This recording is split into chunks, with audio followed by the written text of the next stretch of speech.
Oh yeah, so we were saying to start off where we wanted to ask what are three fun facts about yourself? Okay, in primary school, right from primary school, I used to argue with my teachers. I started primary school at 5, and I already thought my teachers didn't know what they were doing at 5. That's that's yeah. And then I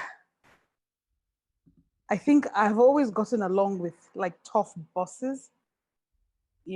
Somehow it's always interesting to me to see how people tick.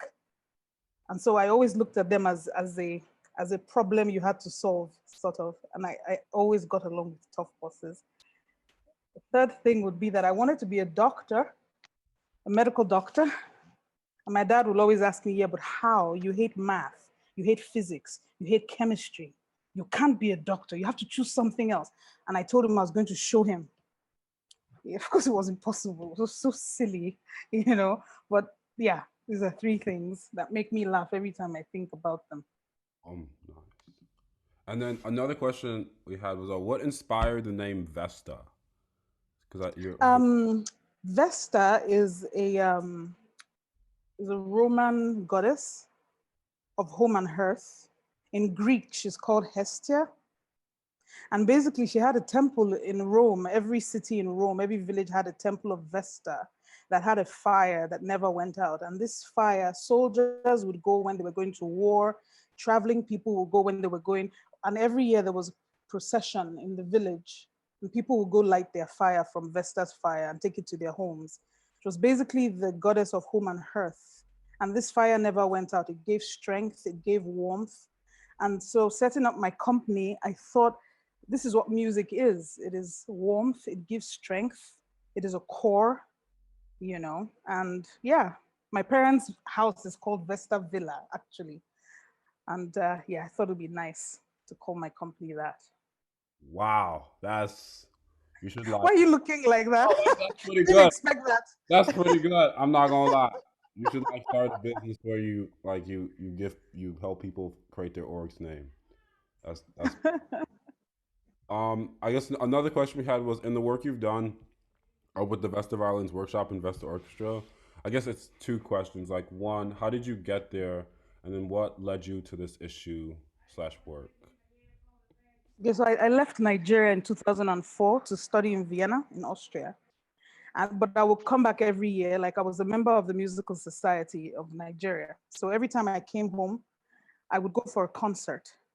And I observed every time I came back just how good the musicians were. But you couldn't hear them because their instruments were so bad. It doesn't matter. And you could see the person playing was very talented, but you couldn't hear it because the instrument just wouldn't, you know, it couldn't transmit anything. And so I thought it'll be interesting, it'll be important for someone to have a workshop that sells really good instruments as opposed to just the crap of the crap, which is what was sold up until I came, quite frankly. And you, yeah, that was one of the driving forces. About 2008, a lot of things started to come to me. I started to write down, okay, if you have all of these instruments and you sell people these good instruments, there are no concert houses. There are no concerts Mm. really. It's just once in a while. And it has dwindled over the years to like nothing. So where do they play these instruments? And it kept coming in like pictures and ideas, and I would write them down until I was ready to come home in 2016. And it was clear I would open a workshop, but I'd also look into pulling some musicians together. Initially, the plan was just to have an ensemble, but having an ensemble wasn't going to work. Playing with 6 or 8 people wasn't going to capture what I was going for, which is to sort of have the people play and perform and have their music heard. Yeah, that's how I got into this really. I'm actually a finance person. I worked in treasury at the International Atomic Energy Agency and then the Bank of Brazil. So but I always had music on the side, always performed, took music classes on the side. Yeah. So Okay, nice. So in terms of the work you do, just because again this meeting is being recorded, but I was wondering like how can others support what you do? or how can we for like your concerts too? Is it like on YouTube? But like, yeah, how can others just be more aware of kind of like the work you do? Yes, our work is on YouTube. Oh, okay. Our work is on YouTube, and because we're not sponsored for the last 4 years, I've basically paid for everything from my workshop until I ran my workshop into the ground. We've been looking for sponsors over the last 4 years, and it hasn't clicked. Things here are slow, you know. And so, yeah, we have little projects which we need support with. YouTube is one of them, recording studios another. So there are various little ways, you know. Mm, Yeah. okay. And then in terms of like COVID-19 and also the recent like NSARS protests, like how has that affected both your the workshop and then the orchestra? Well, of course, COVID-19 affected everything. Yeah. And we were just getting by. But with COVID, it sort of just halted things. And it's been, I wouldn't say good, but it's been an opportunity, you know, to get back behind the desk and sort of do some more planning. And so what we want to do is to have a studio where we can record the music. I was just telling you about this, the music we've created over time. Yeah.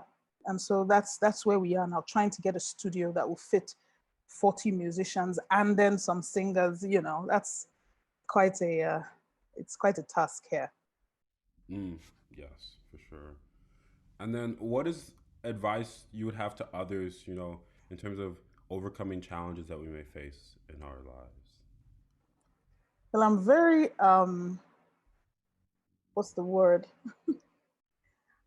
I don't see anything outside my goal, and it's problematic and it's good on the other hand. It can be problematic because I oversee, I overlook certain things, but I am very singular minded in that if I set out for something, I know no matter what I go through, I'm going to get there. So that self-belief is, I think, number one.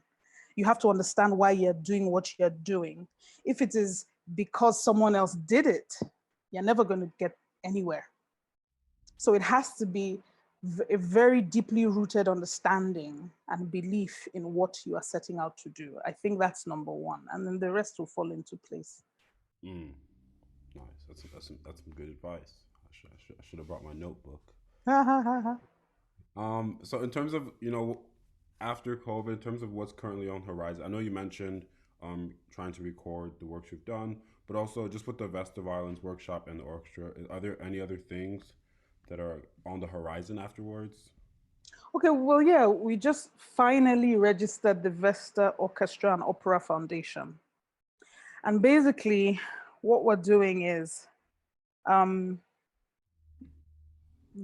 our entire purpose is, yeah, we like the European composers, but we want to hear from the African and the composers of African descent. We want that music curated as well. The thing is, though, for people like on the African continent, for instance, you have to commission these works. People don't have the time because they have to earn a living. They don't have the time to compose. That's the truth. And when they do, it's not very refined. They need the support of payment, really, to say, okay, compose this work or compose this opera. And so that's where we are, is to get enough sponsorship that we can say to 6 or 10 composers, 4 of you, we need opera from you, and the other, we need suites, you know, so that we start something. Because I find we're permanently going into the archives, you know. If it's if it's not Bach and Beethoven, then it's Fela Showande. But between Fela Showande and now, there's just been 1 or 2 remarkable African composers, classical composers, which isn't good enough. We really have to take it seriously, is how I feel, sitting down and selecting composers who can produce works that people in 10 years' time will look back on and say, oh, those were great. And we can perform and we can present in an opera house in Lagos, you know? So that's where we are right now, is, you know, getting a studio, getting the music commissioned, and then getting musicians and singers together to start working on these works and saying, okay, we have our first production in 2022, for instance, you know? So Yeah. big plans, Yeah. No sponsorship yet. So we're looking for that. We're open to that. We're hoping for that. And yeah, because that's how it works with the arts, you Yeah. know. Yeah. And yeah, so that's really where we are. Yeah.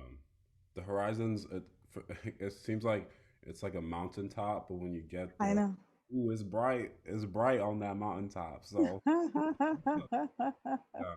I If you know. could give one piece of advice for, aspiring like innovators or people looking to get into arts administration, what would that piece of advice be?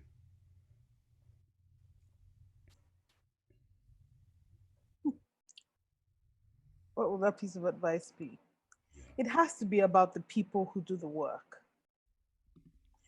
Here in I can speak for where I am. Okay, where I'm coming from is Vienna. They've had 500 years of supporting the arts, okay? Every concert house, opera house, what have you, is supported by the government to about 60, 70%. On the African continent, you have no such thing. In Nigeria, they call musicians beggars. They don't understand the concept of, they don't understand that the music they like, the Beethoven and Haydn, they all had patrons. And so if they don't find patrons for the arts will die, you know? And so it is it is important for people who are innovating to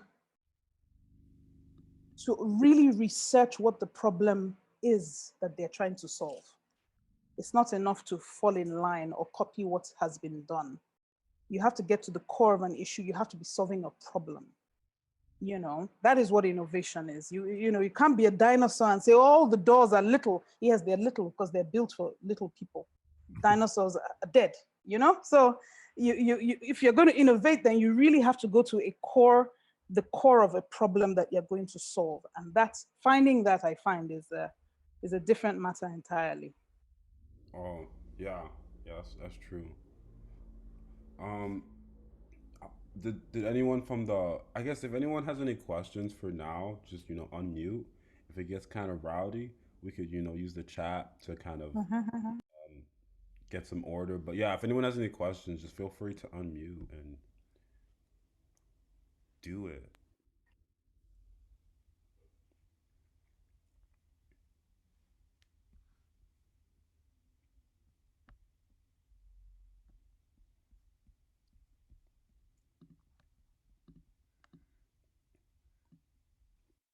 I have a question. Um, what kinds of obstacles did you run into when you were like creating those performance opportunities for the orchestra? And like just like you mentioned, like there was nowhere for the musicians to perform. So like what was challenging or what did you like learn when you were actually just like making those performance opportunities? Well, I'm an outsider. I grew up in Lagos, but I left at about 21. And I didn't attend music school here, so I'm an outsider. And that's how the musicians looked at me. So it was difficult in the sense that um, uh, there was a question mark of who is she? And I really didn't know anybody. I knew one or two people because I had been gone for so long. And so I had to really leverage on the relationships with those two people to reach out to all the other musicians. And I think they saw there was good intention. And so they came along, you know. Now issue, the biggest problem I face is funding. It just isn't available in Africa for the arts. For visual arts, it might be, but for performing arts, because art is, it's on every street corner, everybody's an actor and everybody's a musician. They don't see the formalization of it as something that is important. You have the very wealthy class who fly out over the weekend to the Paris Opera, you see? But getting them to invest in the local people is quite difficult. And then you have the added disadvantage of there's the musical society here, and people assume whatever you're doing in performing arts should be done there. This is, And it just isn't so. I mean, in Vienna alone, I lived behind the opera house. And from the opera house across the street, just a few blocks down, you have the music verein, and behind that you have the concert house. And to the left of it, you have, you have about 10 concert houses around the opera house alone in Vienna. It's a city of 2 million people. So to have a 20 million people city like Lagos and not to have enough performing spaces is very odd. So it's been quite challenging. We started performing in a gallery a friend let us have, and then a school hall, and then a restaurant, and then finally we got to this performing arts center. They've been good to us, but yeah, it's been interesting. I don't know if that answers your question. Yeah, absolutely. And when you say you had to find funding and convince people to invest in the local arts, was that a really big part of those early stages? It's just talking to people who might be interested. It still is. It still is. We're still writing proposals, still getting no's. Like I always say, you just need one yes.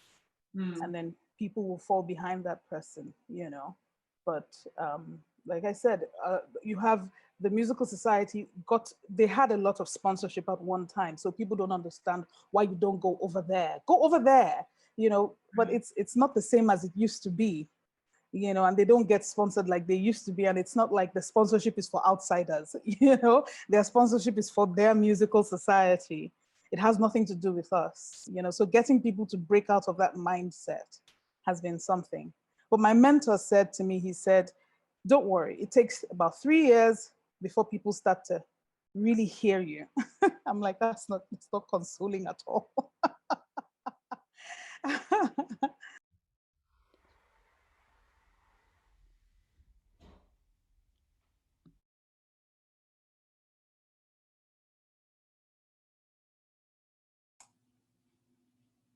I was just going to say, I think having to commission works, it seems like the way to make progress.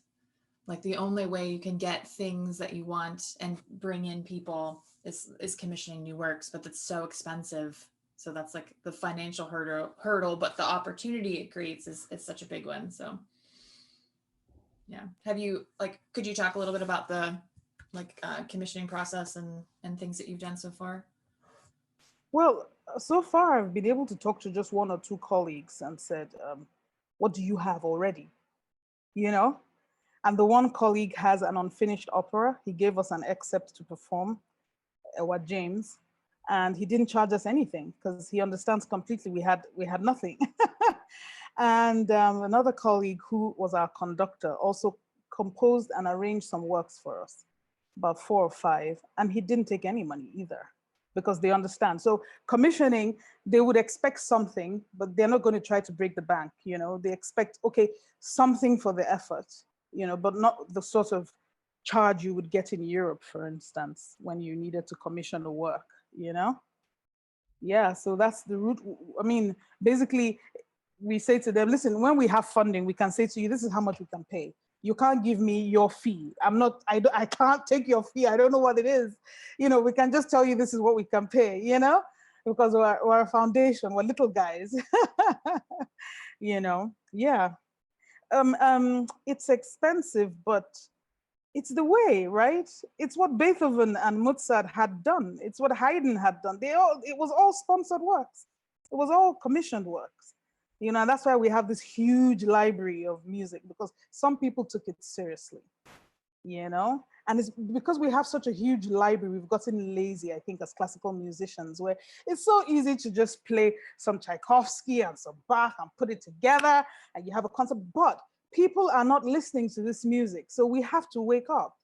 And it's so important to innovate, People are not listening. I'm almost 40, and people in my generation who grew up listening to classical music as children don't want to hear it now. It's nice, but they want to hear something else. And as musicians, it's a task, isn't it? So we don't die out.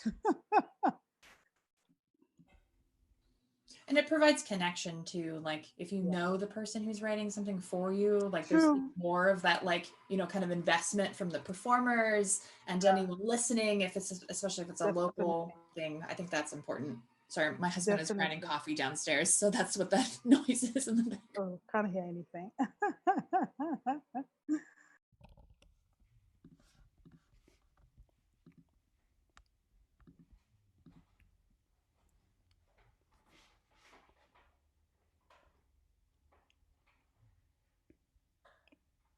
I've never had to facilitate a meeting like this. I can ask a quick question. Great. You said briefly, you touched on the fact that you came in as an outsider, just because you went away pretty young. Went away. You didn't go to jail. You went out. You left pretty young.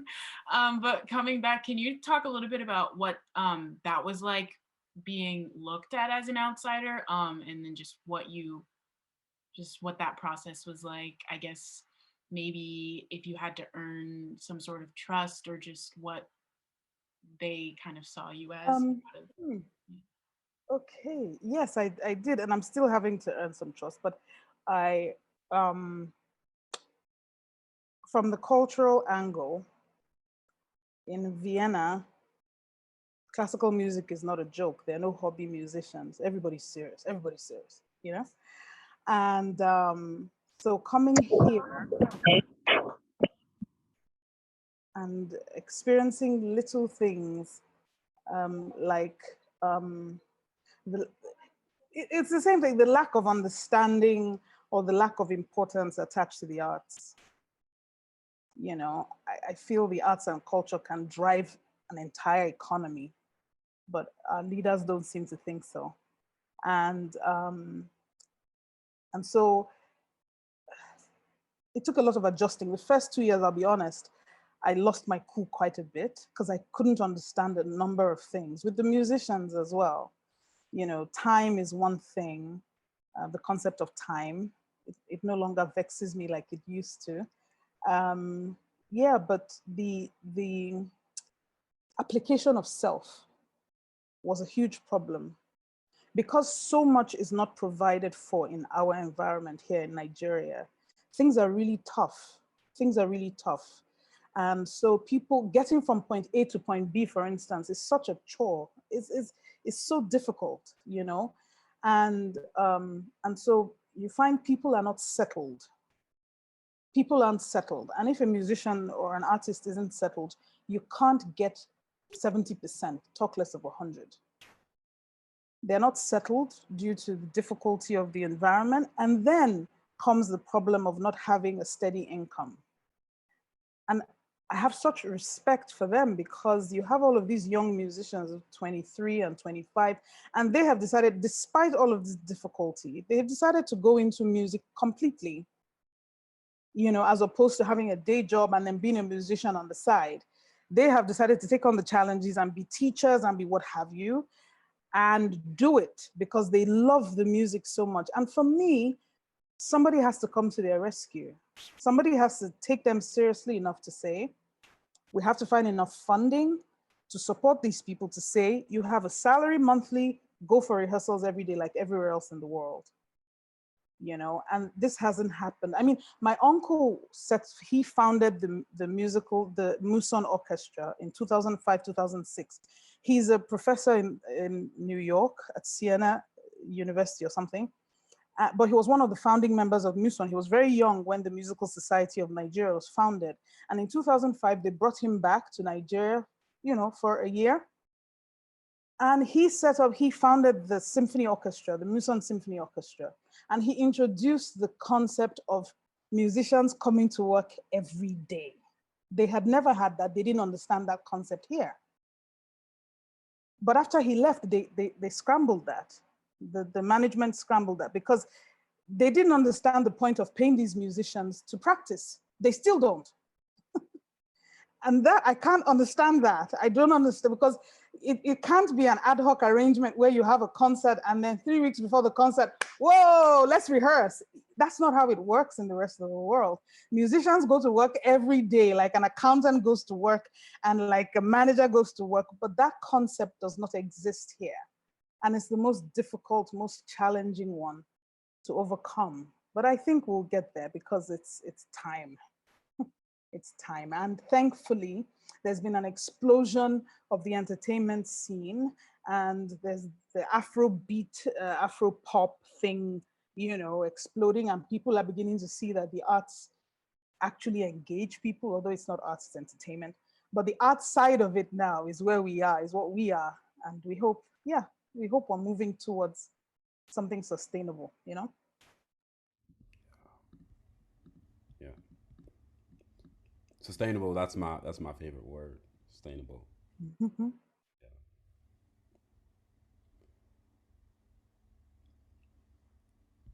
I know we had a couple more people join us. Again, if you have any questions, please feel free to unmute and just, I call it shoot, you know. Shoot.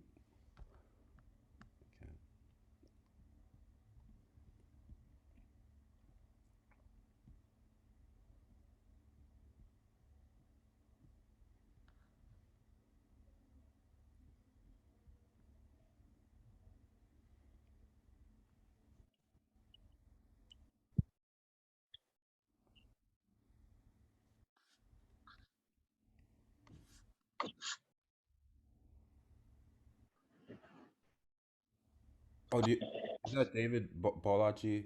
Do you have a question? Oh, maybe it was just me. But if no one else has a question, um, you know, you all have Wait, Rosalyn. wait, wait, wait, wait, wait, wait, wait. Yeah, yeah. Hello, Rosalyn. I wanted to ask you something about the classical music and the Nigerian art music and Nigerian music generally. Yeah, I know you have an orchestra and you play classical music and also play African music and Nigerian music. Yeah, the last concert which I really enjoyed from afar, though, there was a performance of Mr. Shinwaji's music, or yeah, there were James you made mention of, yeah. Yeah, beautiful compositions, and I guess they were premiered, yeah. So my question is, if you had, or if you have the opportunity to, maybe you have the sponsorship and everything, then you have the music. Would you abandon the classical music, like the Western classical music, for the African music, or you would still kind of like mix both of them, or you just okay, let the classical music wait, no more Beethoven, no more Mozart, no Tchaikovsky, so we want to do only our music. So what would you do? Well, already What would be, in our February concert, we played 12 pieces and 3 of them were Western classical. We played the Hungarian dance. We played something from, I think, Weber, Maria von Weber, and we played something from, what was the last? I can't remember. I mean, you can't deny, for me personally, Mozart was probably the greatest composer that ever lived, period. And I don't think there would ever be anybody who compares to him. However, classical music from the classical era has given us what we need to move forward, not to stay stuck in the classical era. And how are we going to find the next Mozart if we're not looking for him? You know, so definitely I can't abandon them, because I enjoy classical music from that era. I love it. I play it all the time, you know, so that Lagos traffic doesn't kill me. I play it in my car, you know, to calm down, you know. So definitely we're not abandoning it, but we have to find our masters. That's what I think, you know. There will never be anything as great as Don Giovanni, you know. fantastic opera. You will never find anything, but we can find, I mean, for Seun Owa James is from Kitchen Pictures at a military camp or something. He hasn't completed it yet. By the time he completes it, in another 20 years, people are going to be talking, you know, about how astounding it is, you know, and how it has to be performed, maybe in New York, you know, we have to find these people, you know, they have to perform their works for Yeah. library, you know? So no, we're not abandoning classical music from the classical era. Okay, yeah. Because I really love the compositions of them. Okay, for Mr. Seun, for example, as a conductor, I think I've conducted one of his work, although a kind of church setting work. And he was really technical. Sometimes it could be crazy with his rhythm and everything. And I mean, you could feel that you're probably playing something close to a Western, I mean, well, very trained. And it's very trained, of course, as a musician. And it's really nice and enjoy African music.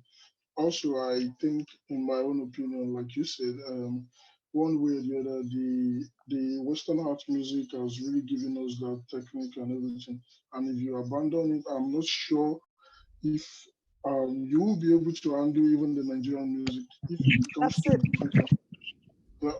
Oh, so if you Yeah, sorry, yeah. So if you abandon the Paganini's etude, or maybe you abandon something very crazy from the violin aspect, or the back suite. Okay, if I, as a Nigerian, if I write a music that is as virtuosic as the back suite, would you be able to play it if you don't have a graph knowledge about it? So that was exactly, what I was asking. Thank you. exactly. That was a hammer of a question, Shay. Jeez. I see Mary's question asking, how can Yeah. dedicated young musicians get patrons to support them to get better and to give their best? I think I can speak a little on that. I guess that's kind of like one of the purposes of a Kojic ball. That's like one of our goals. Yeah, to help out, to be a bridge. Yeah, everyone likes bridges. Bridges help you get from point A to point B. Okay, I'm done.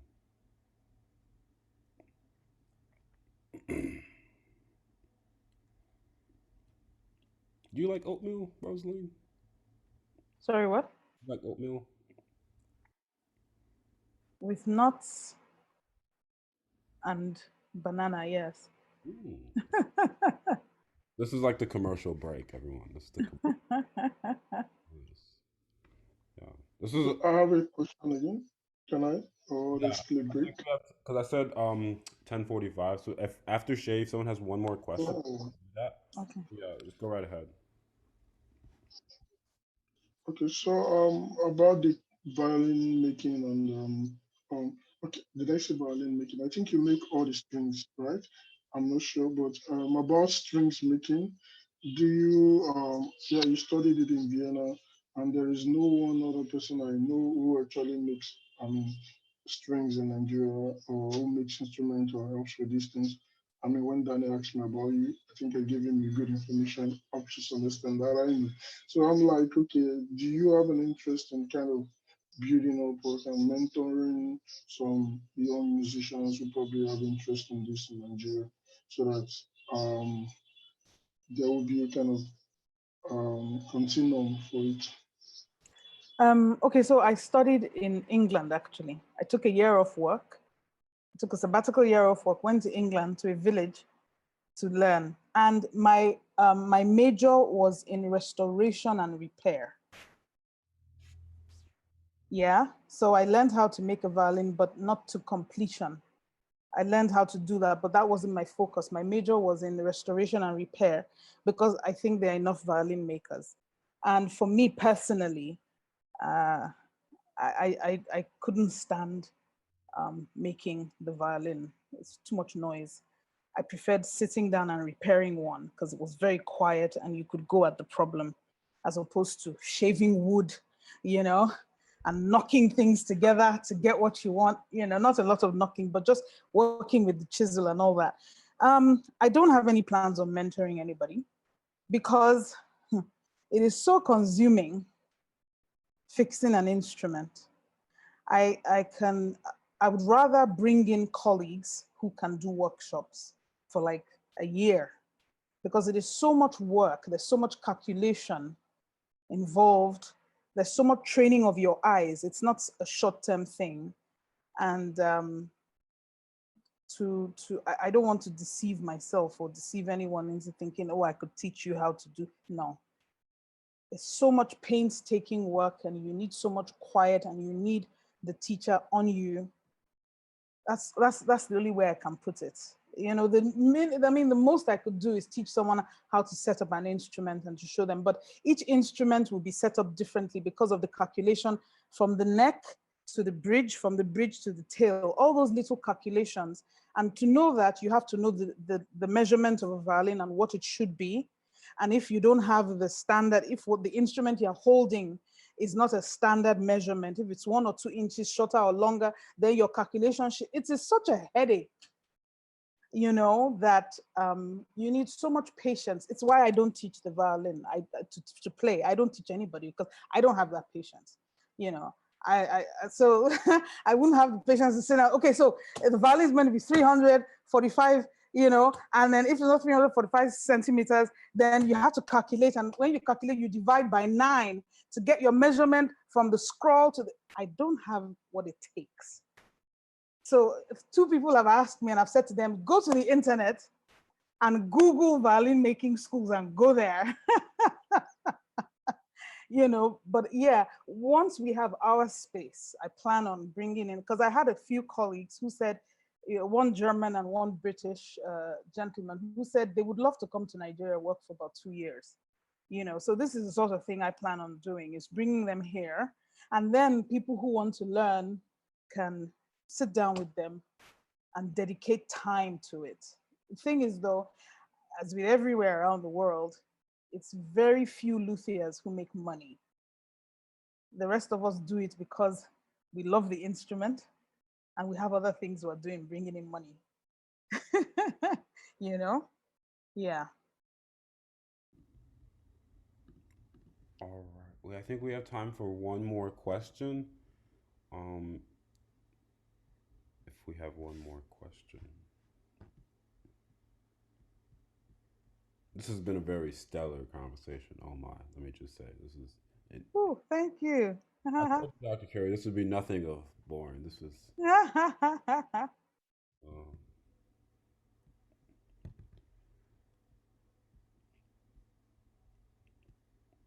All right. It seems like we have no more questions. So I guess I think things end like I say, all right, everyone, thanks for joining us today. See you. Well, actually, next week is the brass master class, and I guess Dr. Brendan Eek, he's going to be doing that. So like, our guest sessions are like the next speaker one. I don't think it's for a while, but I'll send an email out about it. But otherwise, you know, have a great day.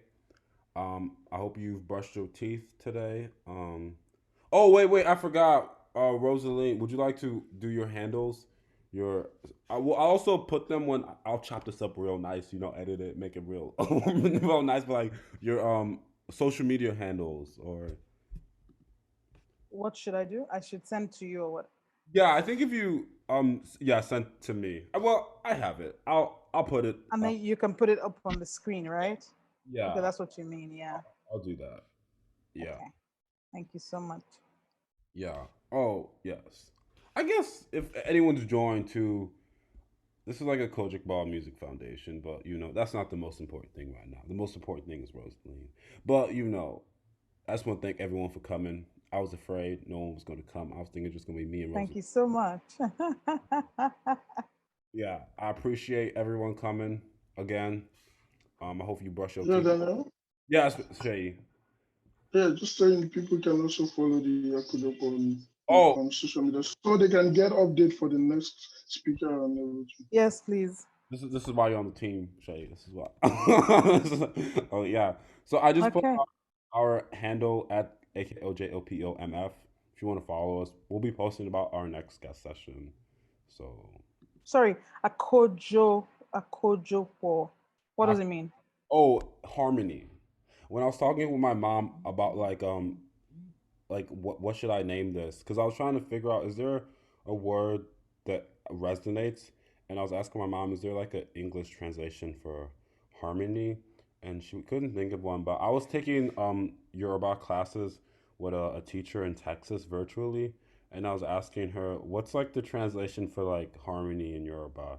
And she said it would be a Akojopo. At first, when I did it, I messed up the accents, but I have the Ah, accents right. She like helped me, okay.